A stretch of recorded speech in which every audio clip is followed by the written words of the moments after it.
Welcome to the Energetic Psyche, a weekly podcast hosted by yours truly, Dr. Adrian Campbell, where we talk about real life, challenge assumptions, and explore different ways of being in the world. This week, I have Dr. Cacky Mellor joining me once again tonight as a co-host to discuss how you can create a more meaningful relationship with your dreams. I hope you enjoy. So, welcome to the Energetic Psyche, a weekly podcast hosted by yours truly, Dr. Adrian Campbell. This week, I have Dr. Cacky Mellor joining me again, and today is as a co-host, which she has graciously agreed to do with me in several episodes moving forward across the rest of the year to talk all things young, dreams, somatics, etc. So today we're going to be discussing how you can create a more meaningful relationship with your dreams. And though Dr. Cacky has been here before, she was with us on episode 15, I just want to share a little bit about her as a refresher.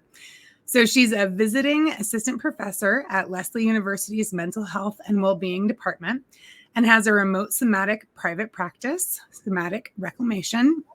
She works with individuals in that practice. She has spent the last 15 plus years studying the power of words on the body, mind, soul, and community.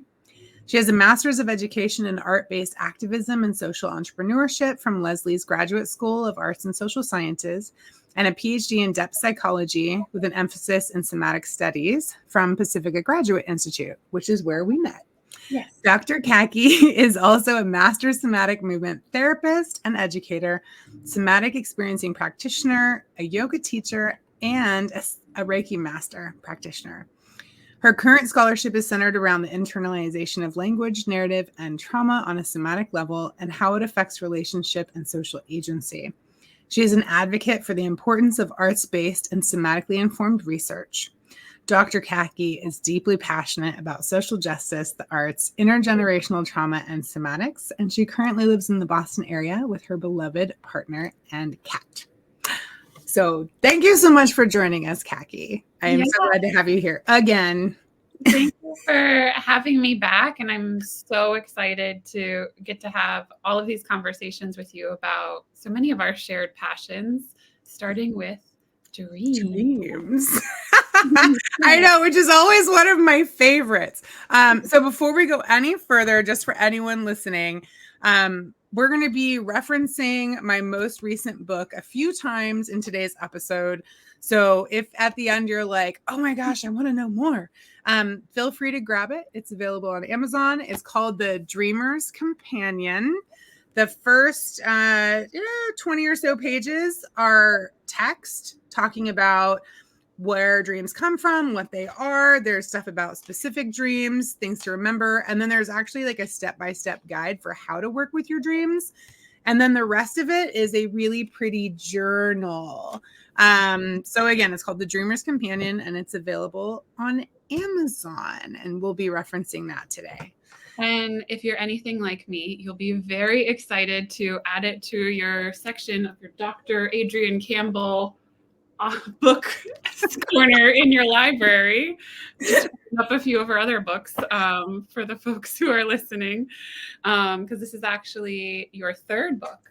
It is. Yeah, it's my third one, and it's kind of surreal. Like, I'm not gonna lie. Like, you know, like the other two, the Learn to Practice Reiki and Explore Your Chakra System, like I've mentioned to you, were books that I wrote a few years ago and have been teaching with for years, and then finally decided like to share. So I made them pretty and formatted them and published. But The Dreamer's Companion was a little bit different. It was something that, it was requested of me. And so I finally got around to it and put it out. Yeah. Will you tell us a little bit more about your motivation for writing the dream book, specifically The Dreamer's Companion? Yeah. So it's funny because I think my younger sister, I'm the oldest of 6, right? So this is my baby sister for the past 2 years has been like, have you written that dream book yet? Have you written that dream book yet? Because I think we had a conversation at some point and I was like, yeah, I mean, I guess I could write like a little dream journal or put a dream book together. And she's like, I would buy it. I would love that, blah, blah, blah. And dreams are one of those things like I always find it fascinating, but it's one of the things that people are most interested in when they hear about my education and what I do. And I find it interesting because I'm like, I do so many huge things, right? And I have so much like really, well, to me, very interesting research that I spend You're a fascinating person. It's true. well, thanks. But I mean, I'm a Reiki Master. I have a Ph.D. in somatic depth psychology. I teach classes on all kinds of things. But dreams are like the one thing that are like people are just like, so you know about dreams? Yeah. Can you help me with my dreams? Do you analyze dreams? And I've had several people, like I've given a lot of talks on dreams over the years in different venues and at different events. And everyone's like, I really want you to write something about dreams. And I'm like, there are so many books out there about dreams, Mm-hmm. And what I kept hearing is, well, yeah, but like the way you talk about it is so practical. Yeah. Like it just like you make it so easy and it makes sense the way you talk about it. Like, so yours would be different. And I was like, well, okay. And I actually went and looked at like a few different dream journals here and there. And I realized that like what I would put out there would be very different because, well, they're just not practical. And I mean, that's kind of my thing, right? Is like everything that I make is very practical. Like I like to take my research, the things that I learn and kind of translate them so that everyday people who are living lives can use the information to make their life better. And so with this book, that's why it's the Dreamer's Companion, right? It's not a guide. It's not a journal. I mean, it's kind of a guide, but it has a little bit of background information. It's not a ton. You're not going to be sorting through 300 pages. It's not a dream dictionary because we should definitely talk about those today. Oh, yes, we will. It's not a dream dictionary. It really follows like my serious belief that people need to be more empowered in the work they do with themselves because they are the master of themselves. They're the ones that know themselves better than anybody. And so if you're going to work with your dreams, I really think that like you should be empowered with that knowledge to do so instead of relying on someone else to tell you what your dreams mean. So yeah, so that's pretty much, that's what the book's about. And that's why I wrote it, is because I want people to feel like they can actually create a relationship with their dreams, right? What this episode is all about. Yeah. And having gotten to peek into the book, that really did stand out to me, how practical and like distilled and easily digestible. I mean, we both have studied dreams extensively during our time at Pacifica, and I know we've both read dozens, if not multiple dozens of books about dreams. And there is so much information out there, and there's so many different types of working with your dreams and perspectives. And your book is so grounded in a practical, applied Jungian approach that it really does take what could be intimidating and complex ideas and make it very easily understandable. That makes my heart so happy. Because I mean, like, it's so I'm sure you saw, like, I recommended a couple additional books, like in my book, if people want to take things further, but I didn't want to make it for people who have been working with dreams for 10 years, or, we're active in a grad program. Because like a lot of the books we read, I mean, they are intense and deep. And when I wrote this, I went through like my stack, right, of books and was like, okay, which of these would I like say this could be the next step, because yeah, I wanted to make it accessible and easy for anybody. I mean, a mom of 3 who barely has time to even think about her dreams, something simple. So I'm glad that you like it. I'm glad that it resonated in the way that I hoped it would. That's all. Yeah, I certainly feel that way, and I'm eager to hear how folks respond to this book. And it's one of those resources that the more you use it, the more you're going to get out of it. Like working with your dreams, it is cultivating a relationship. So would you tell us a little bit more about that process? And let's maybe start with, where do dreams come from? Yeah, let's start. Yeah, let's go right from the beginning, right? Yeah. Which is the beginning of the book. I swear this isn't a sales pitch, but anyways, we just love to talk about dreams. But this is like what I talk about at the beginning of every talk I ever give on dreams, ever, is the unconscious mind, because I think it's one of those terms. It's going to come up in a lot of our talks, because half the reason we do a lot of these talks is to help people realize what words mean. And that sounds silly, but the unconscious, that word unconscious, is used in so many different ways by so many different fields. And I like, whereas I can say with somatic, people use that word inappropriately. We'll talk about that next time. Right. Our next episode. But with the unconscious, I think that sometimes it depends on where you're using it, like in what field, because it is used differently.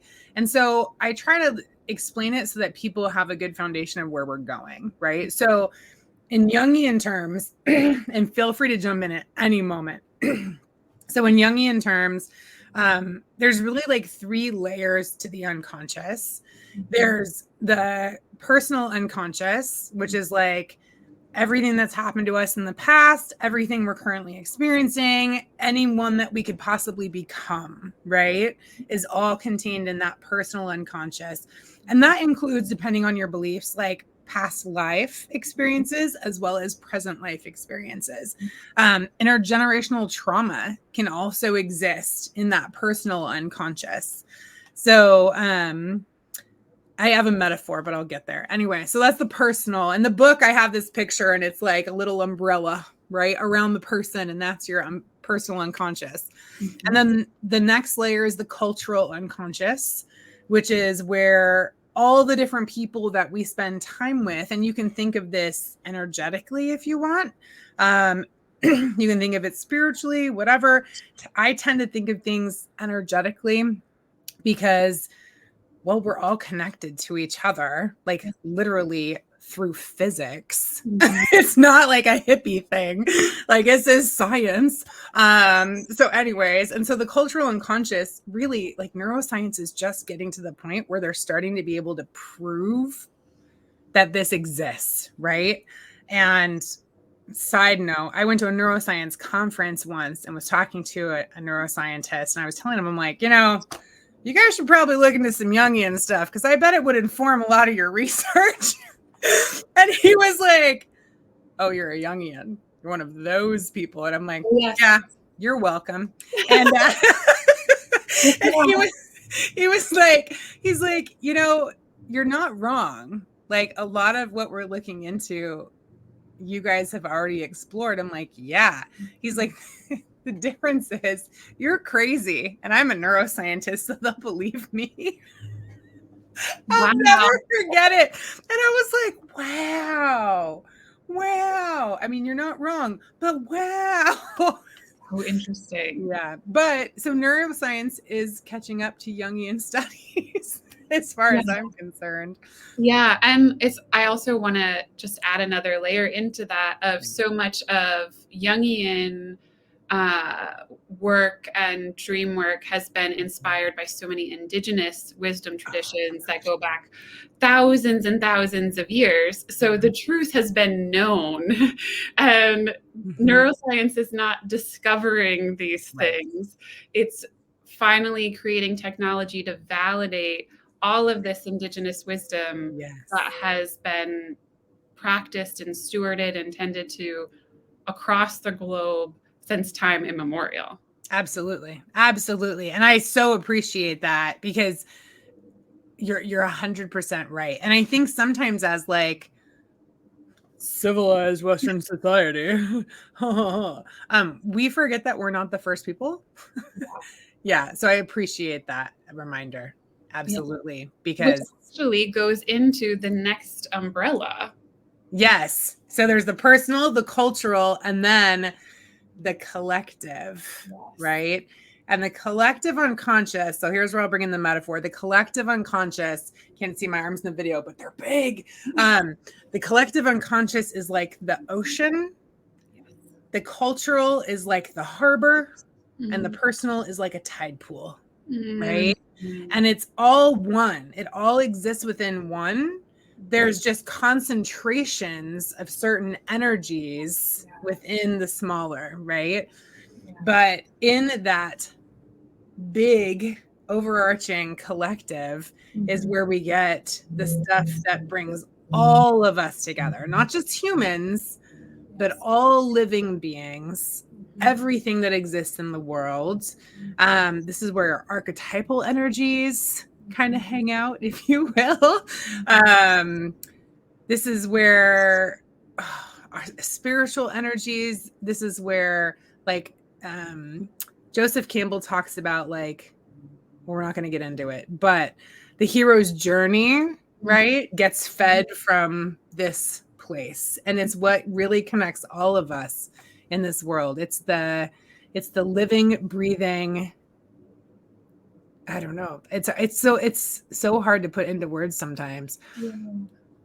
It's the animating intelligence, the life force that embodies everything. And not just like you're saying, people, animals, plants, minerals, rocks, the ocean, everything. Like I have goosebumps just tuning into how all beings are deeply interconnected, and all of those lived experiences from all of those different perspectives are stored in the collective unconscious, and that our personal unconscious feeds into that and is also being fed by and has access to all of those other lived experiences. Yeah. I mean, from a personal perspective, it's honestly what I think of as spirit. Yeah.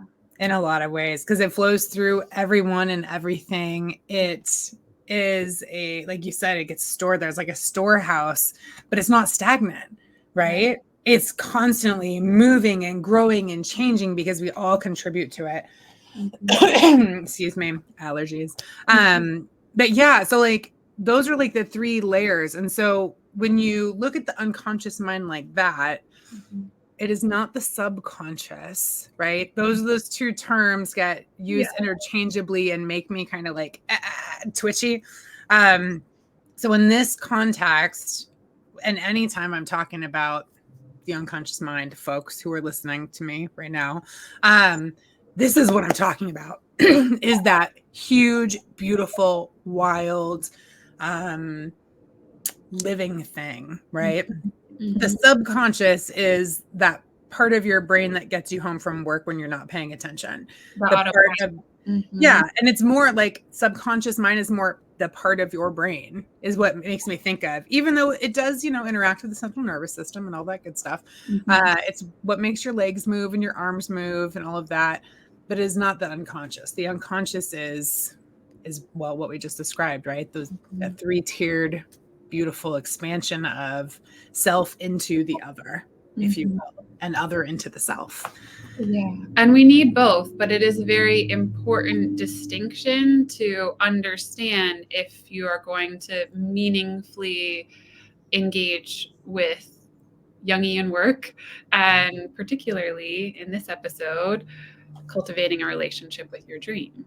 You're not going to cultivate a relationship with your dreams in your subconscious. You're going to do it by befriending and bringing to light aspects of the unconscious that are coming through in the dreams. Yeah. And because it really is like the foundation that sets all the work, because there are people out there that believe that like dreams are nothing more than our subconscious processing things that happen throughout the day.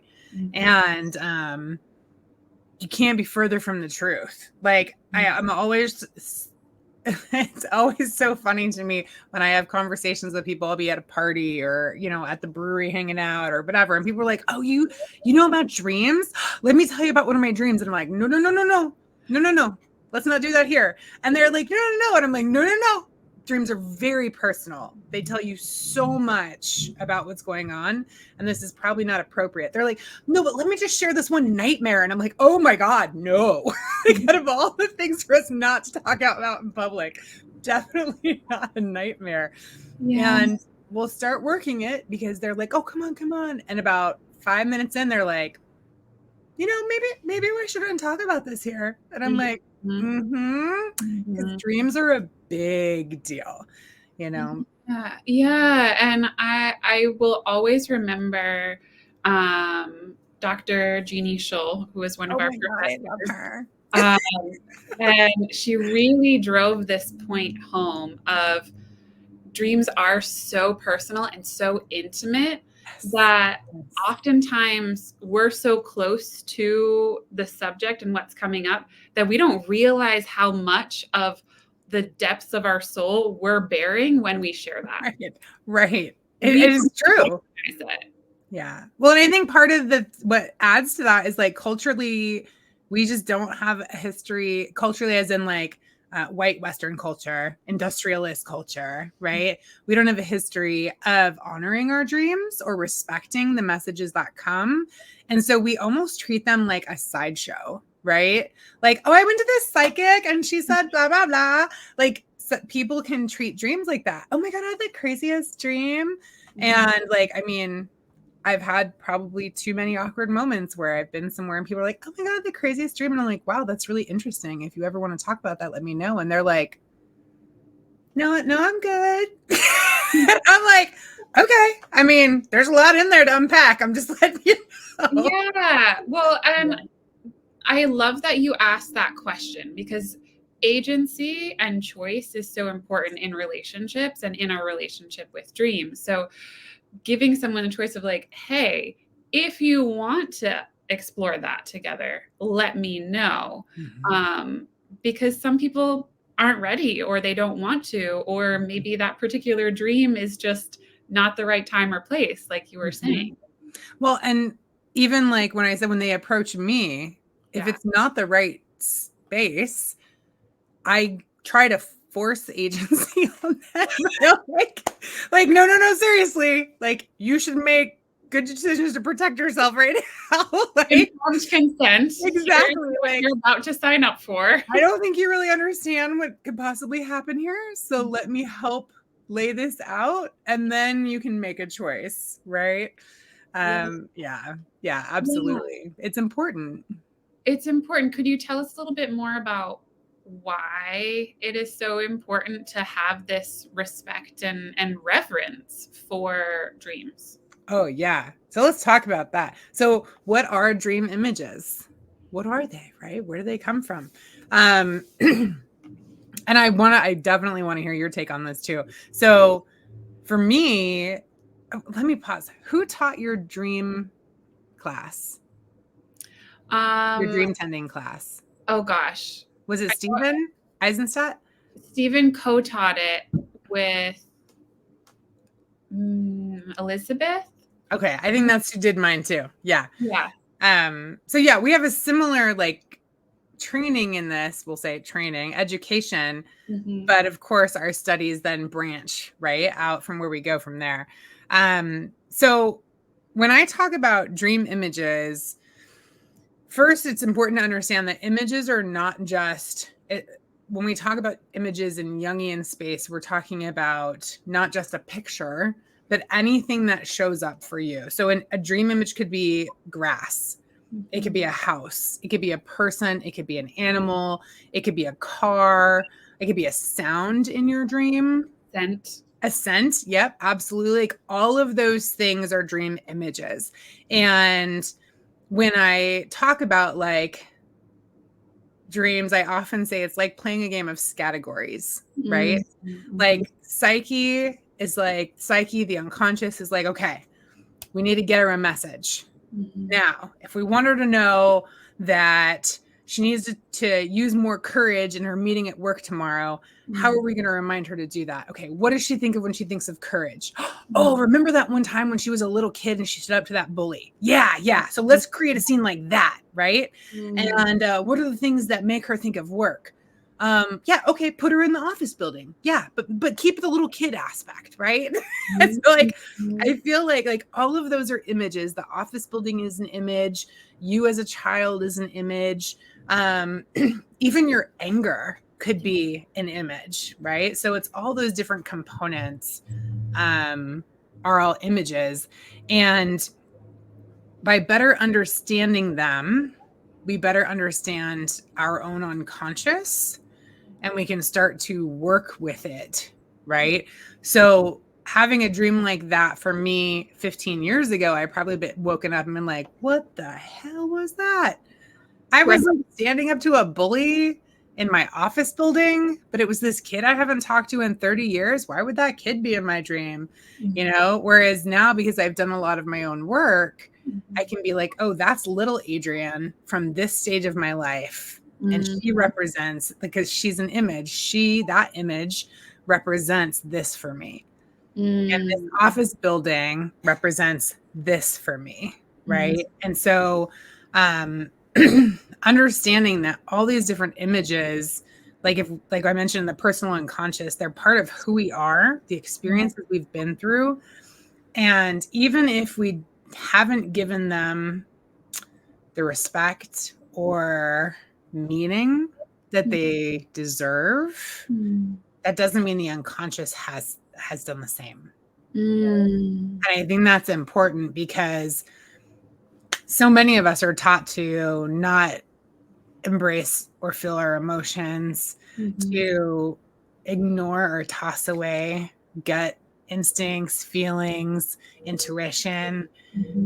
And we might consciously do that, but I think somatically and unconsciously, we respond to things very differently.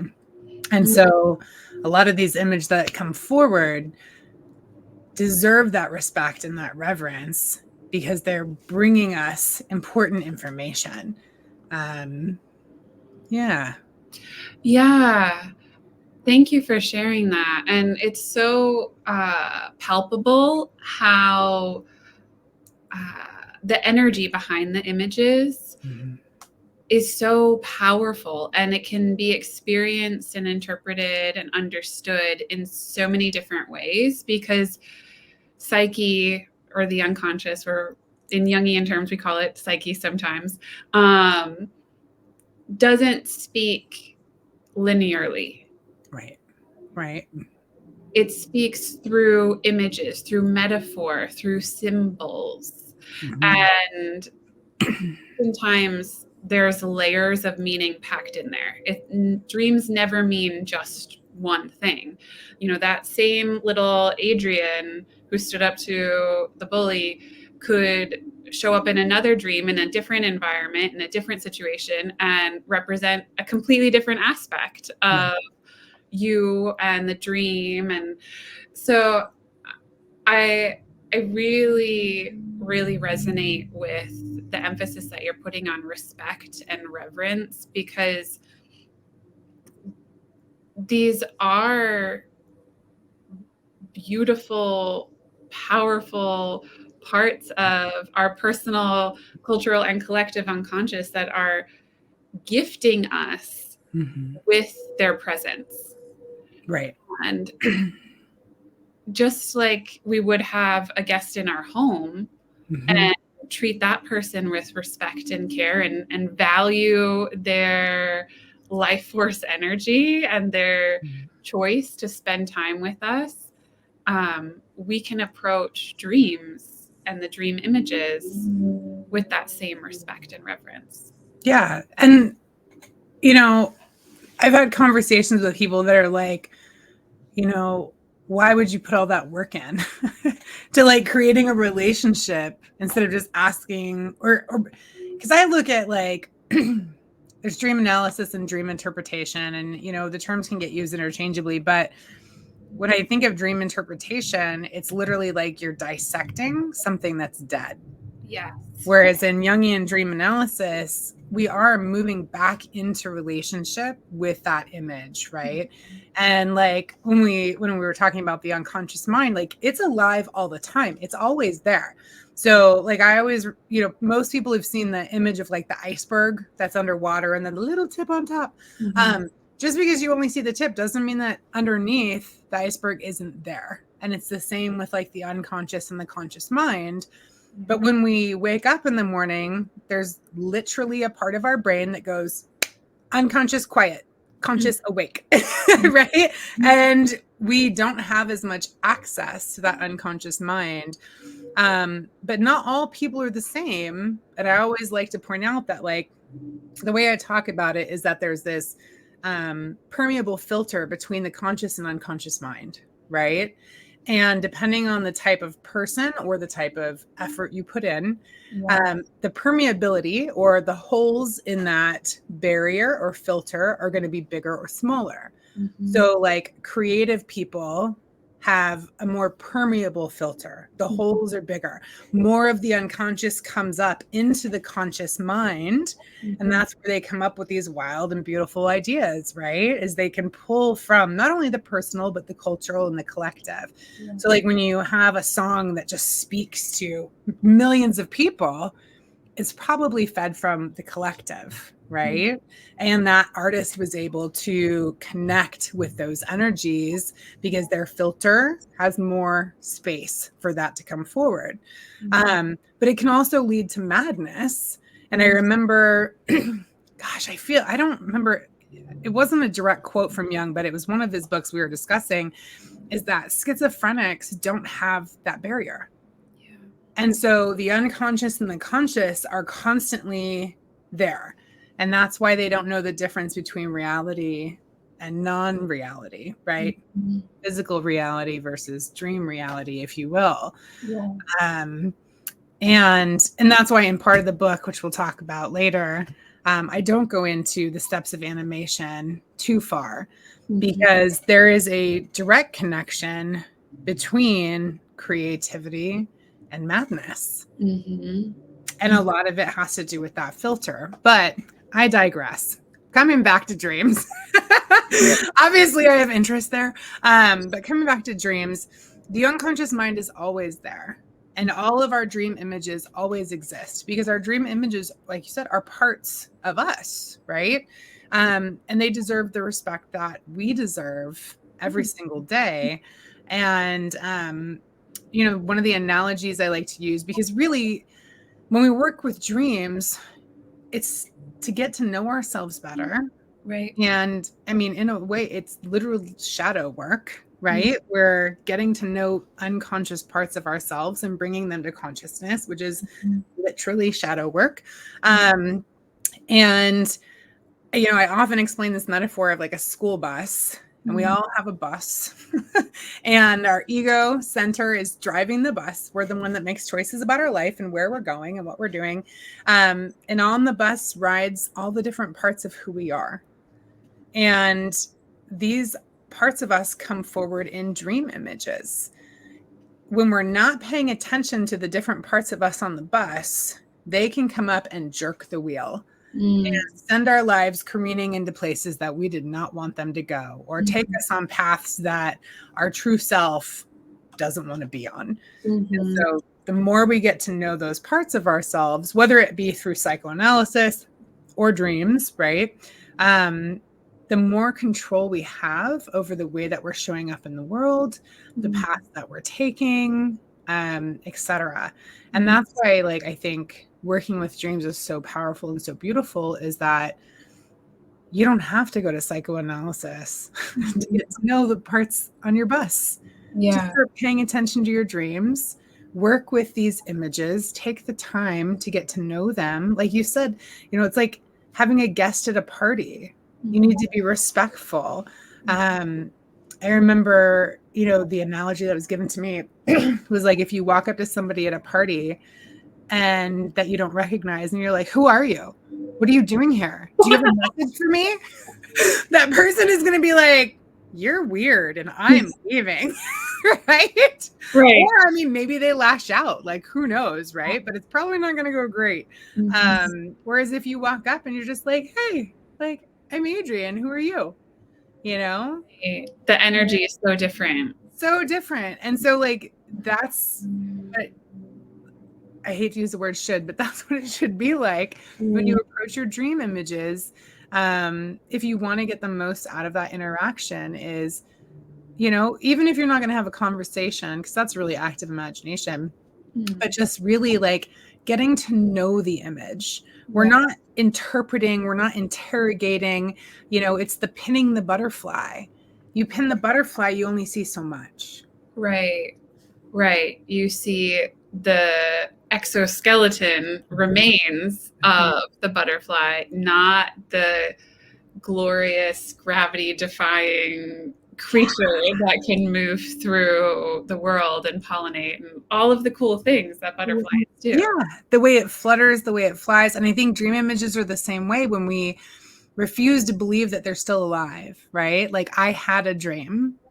The dream is still alive in your unconscious. All those images are still there. You can still access all of them. And so like part of that respect is when you work with your dreams, giving them the name of an actual being. So instead of like a bear, there was a bear in my dream. No, it wasn't a bear. It was bear. Yeah. Bear was in your dream. That bear is specific to you. Capital B, like you said, that bear is specific to you. That bear is a part of who you are. And everything about that bear matters. The way it moves, the color of its fur, the size of its paws, the footprints it leaves. Does it have a smell? What kind of sound does it make? Where have you seen this bear before? What does it remind you of? You know, and that's what it's like getting to know it is you don't always have to have a conversation with bear, but you're not inspecting it as a bear either. Right. It's a shift from interrogation to curiosity and conversation. Yes. We're not there to label. We're there to understand. Yeah. Yeah. And curiosity is such a valuable tool in that effort because rather than trying to, go to a dream journal and be like, this is exactly what this means in all cases for every person that's ever existed. Right. Oh, this is how bear is showing up for me in this particular dream. And this is how I'm understanding it in this moment. And wow, if bear revisits me in another dream, it might mean something completely different. And I get to add to my understanding of this relationship. Well, and the more we pay attention to bear, if bear shows up in another dream, is it the same bear? Right. Because if you just dismiss it as a bear, then every time there's a bear in your dream, it's just a bear in your dream. Whereas maybe this bear is specific. Maybe this bear is the one that reminds you of, I don't know, your great uncle, right? And then another bear shows up in another dream, but this is a mama bear. Yeah. Right. And all of these bears can represent different beings, different parts of you, different entities, different energies. But only if we take the time to be curious and get to know them. That's where the real relationship and knowledge comes from, I think. Yeah. And I love you talk about recognizing that each of these images is sentient. Would you share a little bit more about how that comes into play for you? Yeah. I think so. So I'm just going to let Psyche lead me here, right? So there's an example of a nightmare I had once that I give a lot when I have my talks. And I'll just throw a little bit about nightmares out while I'm talking about it. But in my opinion, unless there's some significant trauma, usually nightmares is the unconscious trying to get our attention. Yeah, it's like right? underscoring, exclamation point, pay attention to me, pay attention to me. Yep. I've been trying to tell you and you're not listening. And I'm going to get louder and louder and louder. Just like, I think it was Marianne Woodman that said somatic symptoms is the unconscious screaming for help through the body, right? Yeah. So when we think about when we ignore physical pain, what happens is that often it's worse and worse and worse because the body's like, pay attention. So nightmares are similar to that. And I don't really have nightmares. I'm very lucky. I guess I don't know, but I haven't had many. And so when I do, it's a big deal and I pay a lot of attention. And this one, there was this scary woman chasing me around this old Victorian house. Okay. Now I'm revealing a lot about myself to a lot of people who know about dreams here, but I'm just going to lay it out. So Victorian houses often show up, not as much anymore, which is interesting. But for me, it often relates to my inner mind and my strive for perfectionism. Yeah. The Victorian houses are so precise and so detailed, right? Yeah. So in this dream, it 100% makes sense. So I'm in a Victorian house and it's very dark. All the lights are off pretty much, right? And this scary being is chasing me around this house. And I'm like kind of a little girl, but not really. And I'm like hiding under furniture. So I'm small enough to fit under couches, old Victorian type couches, right? And I'm hiding behind corners and she's very slowly stalking me from room to room. Like, you can hide, but I'm going to find you. There's nowhere you can go. Oh my God, it was terrifying. Yeah. Well, I can feel in my body, like my heart's starting to race and I can feel like the felt solid. And just for folks who are listening, just like notice what's going on in your own body, listening to this stream, because that's part of cultivating that relationship. So please. Yes, the body, right? For sure. And so I have a Jungian analyst that I work with for my dreams. And so I took this to her because, and this is what I often tell people, is sometimes nightmares are too scary to deal with on your own. Yeah. And that's okay. Yeah. That's why there are people who do dream analysis. That's why there are Jungian analysts, because they can act as a guide and a refuge for you. Because I think nightmares, more than almost anything else, can pull us into that image while we're conscious, right? Yeah. The energy is so potent. So anyway, I worked this nightmare dream with my analyst. And what we figured out, I won't go through the whole process, but what we figured out is that scary lady, she was a scary lady, not a monster, was chasing me around the house. She was work Adrian. Wow. She was me. She was a part of me, one of the riders on my bus, right? This is how I got to know her, or at least a different facet of her. Right. And the version of me that was hiding was silly or fun Adrian.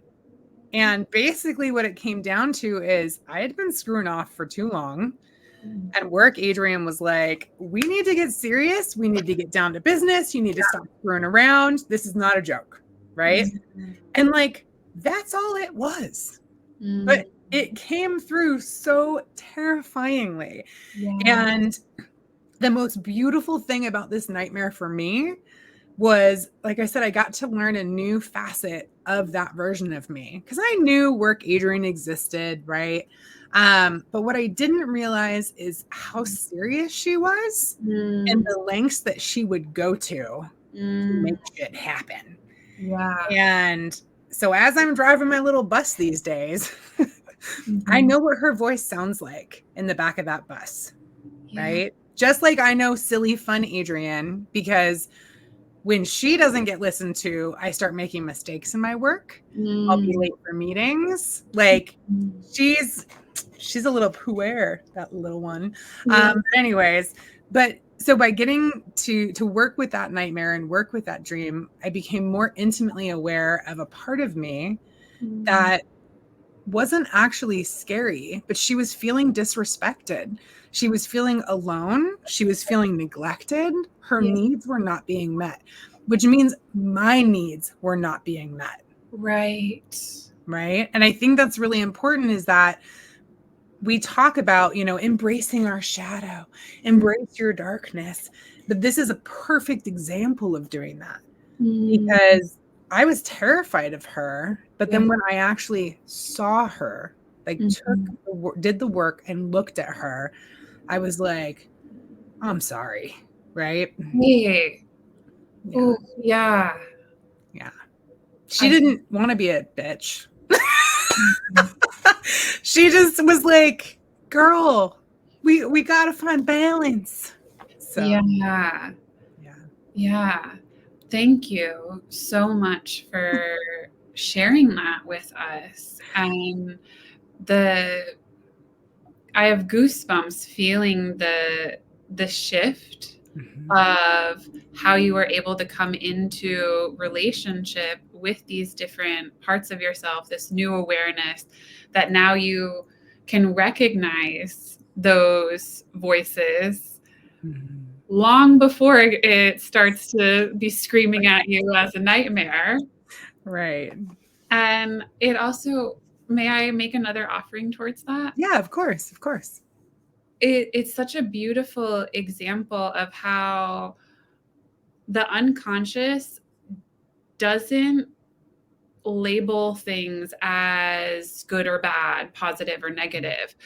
Every single part of our dreams, of our unconscious, is serving a purpose and wanting to help move us towards growth, towards individuation, towards healing personally and collectively.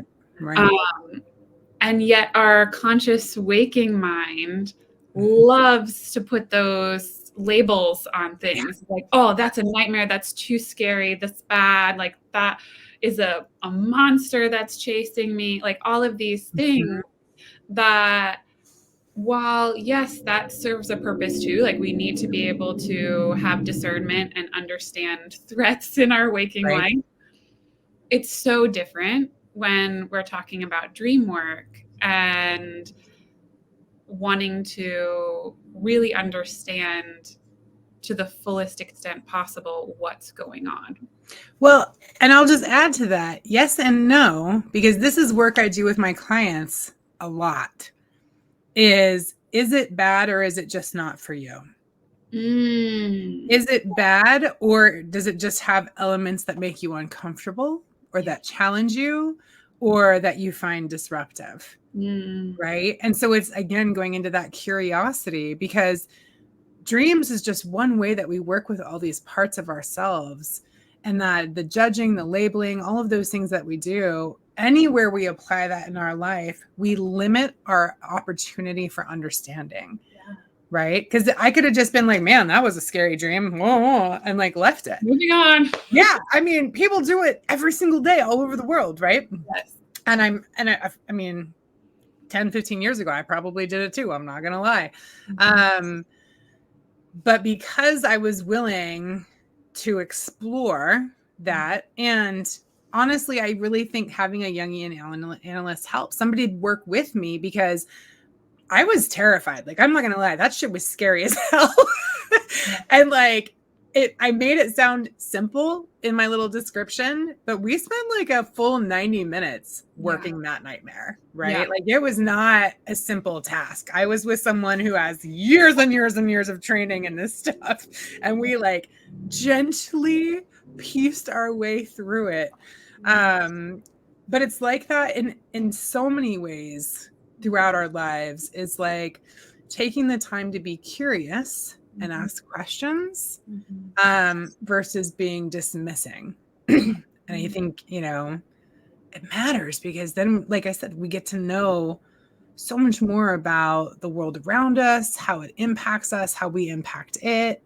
It can be exhausting at times, I think in dream work and in real life, but yeah, it matters. Yeah, it does matter. And that's another one of those choice points, like that agency of, is this for me? Do I have the capacity for this right now? Or do I need more support? And identifying what that support may be and how to resource yourself to get a Jungian analyst or a Jungian coach or whoever it is that you feel is going to be most supportive for you to allow you to explore these steps. It's like having all of the harness and equipment and rope that you need to go spelunking. You're not just going to go free climbing your first time, like having a sense of what the terrain is, what you feel resourced and like meets your current comfort level. And being able to be very informed and intentional about those choices. Well, and I think it's important to remember that even though the unconscious is this big, beautiful, powerful thing in psyche, that the more you work to be in relationship with it, you're in relationship with it. It's not the boss of you, right? And so, like, let's say I have this really scary dream, but like I have a lot of shit going on that day and like blah, blah, blah, blah, blah. You know, I can talk to my body because it's going to show up in my body. I can talk to my psyche and be like, hey guys, I appreciate you like so much. And I hear this message, right? And a good way to like demonstrate that, write it down, right? Like I'm going to write this down, but like, I can't deal with this today. I'm going to take it to my analyst or I'm going to work it tomorrow, blah, blah, blah, but I can't do it right now. So I'm just going to ask, can we please relax these energies for the day so I can get through this? And then I promise I'll get back to it. The key is remembering it's a relationship. So don't lie. If you say you're going to get back to it, you better do it. Because if you don't, they're not going to believe you. And they're not going to actually like hold up their end of the bargain, right? Because it is a relationship. Just like when you meet somebody for the first time and you tell them like, hey, wait right here and I'll be right back. And then you don't come back. They're probably not going to wait for you again. They're probably going to be like, yeah, you're a big fat liar. We're going to do what we want. So we're getting into our last 10 minutes, if you can believe it. This always goes so fast. So I kind of wanted to take some of the practicality from my book and throw it into this chat and just talk about some of the things that I think are really important when working with the dreams. Okay. We've already hit so many of them, like being respectful, realizing that there's differences, understanding how personal these images are, right? And how much they matter to you. And on that, I'm going to throw in the dream journals or the dream dictionary stuff. So in my book, I take you step by step through how to work with a dream, like literally step by step with questions and all of that. I even have an example drawn out for you. So if you're interested, buy the book. It's not what we're talking about today. But one of the things that's in there is when we work through association is the first step, right? How does this show up for me? Asking a lot of the questions we've already talked about. It's the beginning of creating that relationship. And in some cases, starting to understand the relationship that already exists. Yeah. Right? So true. And then the second step is amplification. So I think that's where dream dictionaries can be helpful, because we're looking at how things apply or impact the cultural and the collective unconscious, right? Dream dictionaries, you got to be really careful when applying that to the personal unconscious. The example I always give is snakes, right? Because people have such differing relationships with the image of snake, right? And there's so many snakes that can show up, so many types doing so many things. But anyway, I had a pet snake for like half of my childhood. Yeah. I love them. I think they're amazing. So if one showed up in my dream, I would not be afraid. It would not be a bad omen. Right. It would be something very different than I would think for most people who are like, snakes, right? Whereas if I looked in a dream dictionary, it may not relate to me at all, Right. You know, maybe not, depending on the dream dictionary you pick up or what Google site you end up on. Yeah.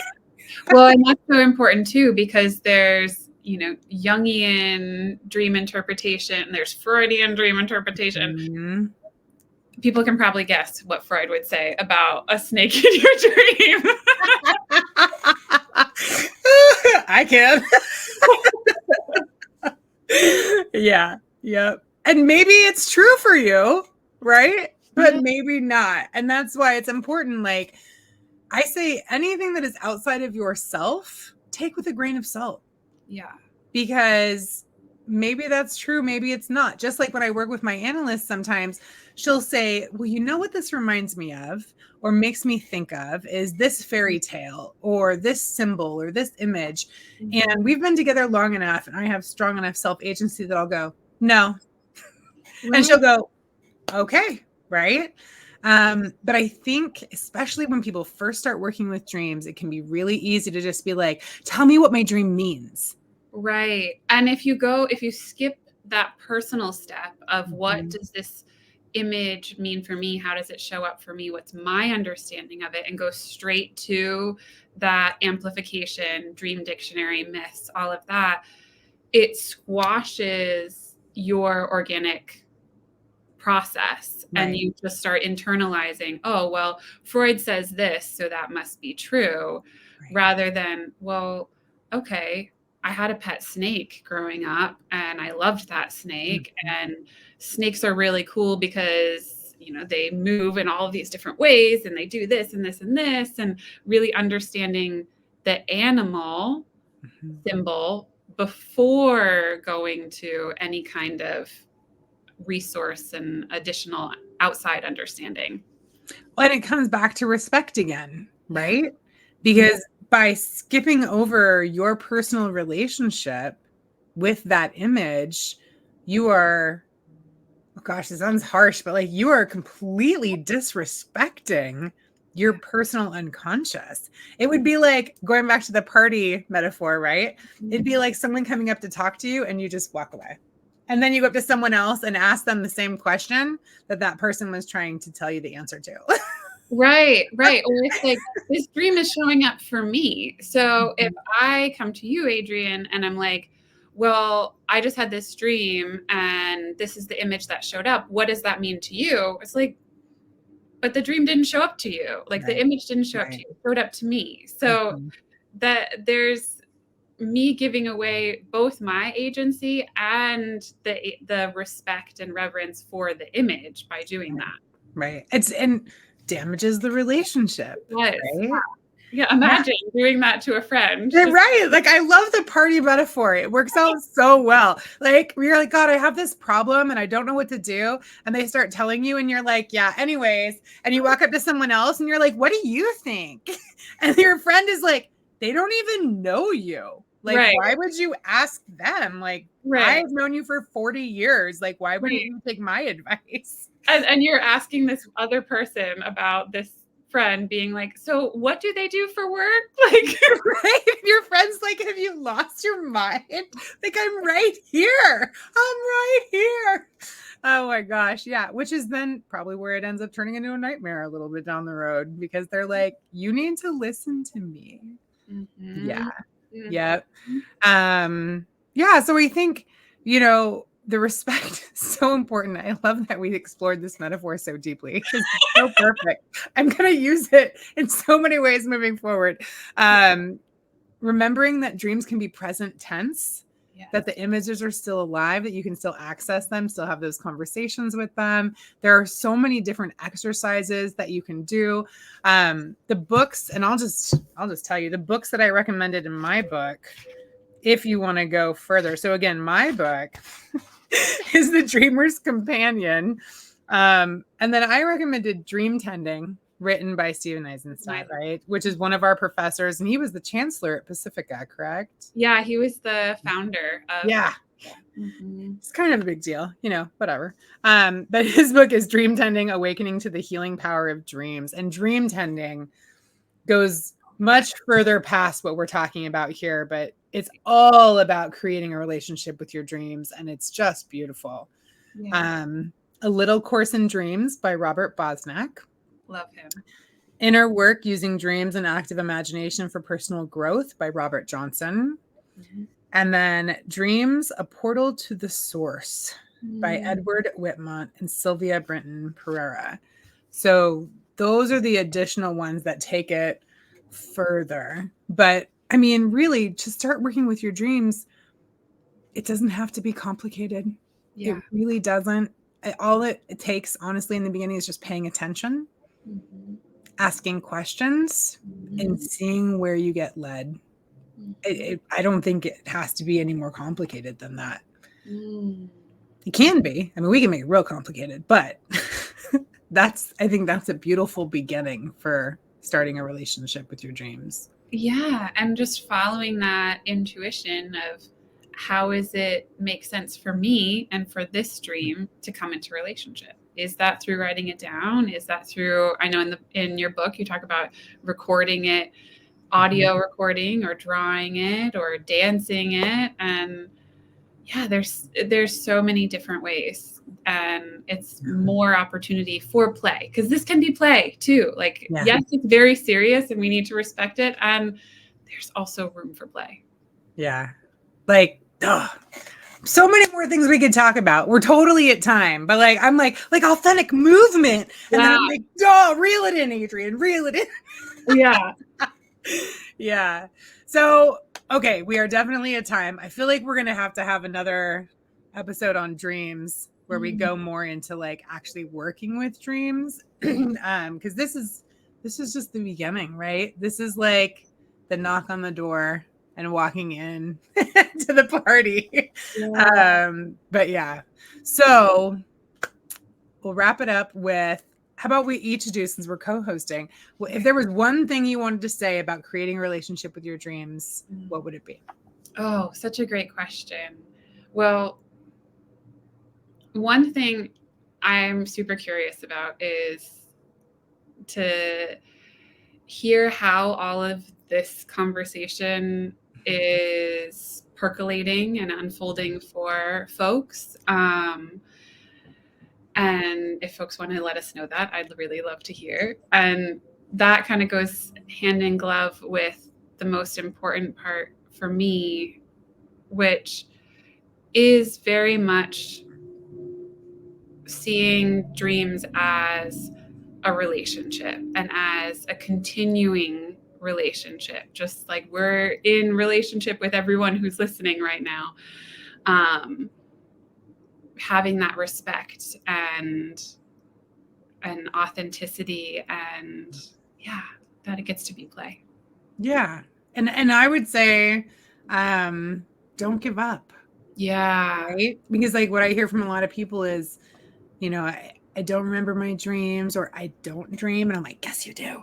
I don't dream. I don't remember my dreams. I used to dream a lot, and then it ended. I've heard a lot of that recently, actually, which is interesting. Don't give up. Like, it really is about creating that relationship, rekindling that relationship. Yes. And kind of like I said, like, thinking about that party metaphor, right? Were there times where you completely dismissed your dreams, ignored them, shunned them? Yeah. Because if you do, then they're going to walk away, right? But that doesn't mean it's over. You can always entice them back, right? Yeah. Throw a good party with good snacks. Yeah. and invite them over and over, night after night. You know, I often tell people, like, if you're going to try and recommit to your dreams, mean it. Like, every night before you go to bed, tell Psyche, like, hey, I'm here for it. I want to know about it. Like, I got my journal next to my bed. I got my pen. I'm ready to go, and do it like for a month, every night for a month. Don't give up, right? Don't do it for a couple of days and be like, I guess nothing's there. You know, you have, especially if you've shunned it, you got to prove you're committed. You got to put the work in, just like you would with any relationship. Yeah. So well said. Yeah. Awesome. Well, this brings us to the end. Cacky, thank you again so much for joining me. I really appreciate it. And I know in just a few more episodes, we're going to have another one, another time together, all about somatics, which will be awesome. So if you enjoyed this and you love hearing me and Dr. Cacky talk all things Jungian and somatics, body, make sure to join us for that one too. But I hope you have a great rest of your day and your week, and take care, everybody. Thank you, Adrian. Thank you, everyone. See you soon. Thank you so much for joining us on the Energetic Psyche, a weekly podcast that live streams every Tuesday night at 7 p.m. Central Time on Facebook, LinkedIn, and sometimes Instagram. We hope you enjoyed this episode and that you will join us again in the future. Have a great rest of your week.